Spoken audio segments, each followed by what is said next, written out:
महीना भगवान भोले की असीम कृपा का महीना माना जाता है। और इस महीने में जहाँ करोड़ों की संख्या में लोग हरिद्वार से जल लेकर कांवड़ के रूप में आते हैं, भगवान भोले को प्रसन्न करते हैं, वहीं कहीं मंदिरों में भी अलग अलग तरीके से भगवान शिव की पूजा होती है, आराधना होती है। और सबसे बड़ी बात यह है कि पूरी दुनिया भगवान शिव को एक ही नाम से, एक ही रूप से उनकी पूजा अर्चना करती है और उसी रूप का वंदन करती है। गुरु जी, मैं जानना चाहूँगा, जिस तरह देखा जाता है पूरा विश्व एक शिव रूप के वंदन करता है, शिव रूप के अनुरूप रहता है, तो क्या मानते हैं, कितनी शक्ति मानते हैं भगवान शिव में कि जो शिव का पूरा विश्व वंदन करता है? देखिए, भगवान शंकर तो अपने आप में एक शक्ति हैं। ये जो लिंग दिखाई देता है, ये लिंग जीरो के रूप में है। जीरो का मतलब है जो जहां सब कुछ समाया हुआ है। पिंडे स्वयं ब्रह्मांडे, जो पिंड में है वही ब्रह्मांड में है। अर्थात जो पिंड में दिखाई दे रहा है वो संपूर्ण ब्रह्मांड एक जगह पर स्थापित है। और जब आप पिंड की पूजा करेंगे, पिंड में बैठ करके प्रार्थना करेंगे भगवान शंकर से, तो आप समझ लो हम पूरे ब्रह्मांड के लिए उनके चरणों में प्रार्थना कर रहे हैं कि सब लोग सुखी हों, सब लोग आनंदित हों, भय मुक्त हों, चिंता मुक्त हों। और भगवान भोलेनाथ जिस तरह से स्वभाव वाले हैं, भोले भी हैं, सबके ऊपर कृपा करने वाले हैं, तो यही गुण हमको भी मिले, यही गुण देशवासियों को मिले, यही गुण सारे विश्व वालों को मिले, जो एक दूसरे के दुख को समझ सकें, उनकी पीड़ा को समझ सकें और उसको दूर करने के लिए हमारे मन में जो भाव है वो सदा आगे बढ़ता रहे, उत्तरोत्तर वृद्धिगत हो। हमारे मन में कोई कटुता ना आए, कपट ना आए, दंभ ना आए, छल ना आए, पाखंड ना आए।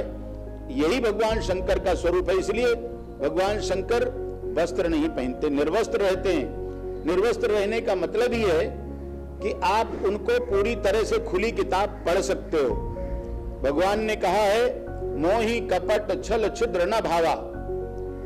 मुझे कपट छल छिद्र पसंद नहीं है, मुझे तो निर्मल मन जन सो मोहि पावा। मुझे तो निर्मलता वाला जिसका मन है, पवित्र है, वो मैं उसके साथ सदा रहता हूं। ऐसा भगवान शंकर और हमारे सभी इष्ट देव ऐसा मान करके चलते हैं। तो ऐसे भगवान शंकर का वंदन, पूजन, अभिनंदन हम सबको नित्य करें तो बहुत अच्छा है, नहीं तो प्रत्येक सोमवार को जरूर अभिषेक करना चाहिए, जिससे हमारा मन, हमारी वाणी और हमारे कर्म सभी पवित्र हों। मन, वाणी और कर्म ही ये तप का स्वरूप है। मन से जो आप मनन करें, वाणी से वही बोलें और कर्म से वही करें, यही साधु भाव है। और जो मन से मनन कुछ करता है, वाणी से कुछ बोलता है, कर्म कुछ करता है, उसी को हम राक्षस कहते हैं। इसलिए संत और राक्षस में यही फर्क है कि जो इनसे अलग अलग चलते हैं वो राक्षस, और जो एक सूत्र में चलते हैं वही देवता होते हैं, वही संत होते हैं। तो भगवान शंकर तो साधु स्वभाव है। वो हमेशा चाहते हैं कपट मत करो और जीवन में आनंद से जियो, भय मुक्त हो करके जियो, त्यागी विरागी बन करके जियो, संग्रही मत बनो। संग्रही बनोगे तो पाखंडी जरूर हो जाओगे। कितना ही कोई कहे कि मैं संग्रही नहीं हूं, कितना ही कोई कहे मैं संग्रह नहीं करता हूं, कितना भी कोई कहे कि मैं संग्रह नहीं चाहता हूं, लेकिन अगर कहीं संग्रह की कामना मन के अंदर है तो आज नहीं तो कल उसका पाखंड सबके सामने आ जाएगा। भगवान शंकर कहते हैं तुम पाखंडी मत बनो, दिखावे वाले मत बनो, तंत्र मंत्र छल कपट के बीच में पड़ करके दूसरों को दंभी मत बनाओ, दूसरों के साथ दंभ मत करो। यही भगवान शंकर का उपदेश भी है। और यही कर्पूर गौरम करुणावतारम संसार सारम भुजगेंद्र हारम सदा बसंतम हृदयारविंदे भवम भवानी सहितम नमामि। ये भगवान शंकर का स्वरूप है।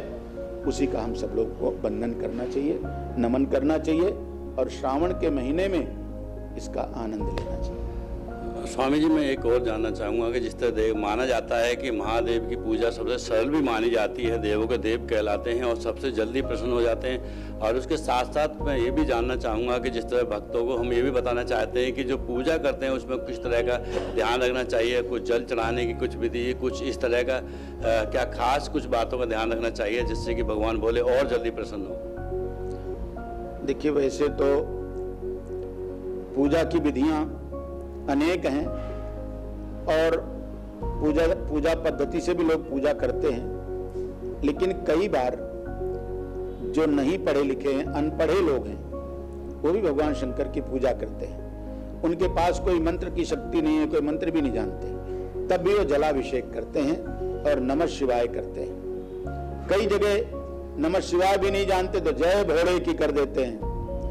कई जगह लोग अन्य मंत्र नहीं जानते हैं तो लंबी सूंड वाले की जय बोल देते हैं, उनका वंदन करते हैं। कार्तिकेय भगवान के 6 मुख हैं, उनका वंदन करते हैं। माँ भगवती जगदम्बा, जिनको आप शक्ति के रूप में जानते हैं, और सभी ने शक्ति की पूजा की है। रावण ने, रावण के पुत्रों ने, और यहां तक ताड़का आदिकों ने, सबने भगवान शंकर का स्मरण किया है, तो सबको शक्तियां मिली हैं। अब वो कितनी पूजा पद्धति जानते थे हम नहीं जानते हैं, लेकिन आज जो पुस्तकों में पूजा पद्धति बताई जा रही है, उस पद्धति को कितना लोग कर पाते हैं ये भी नहीं कहा जा सकता है।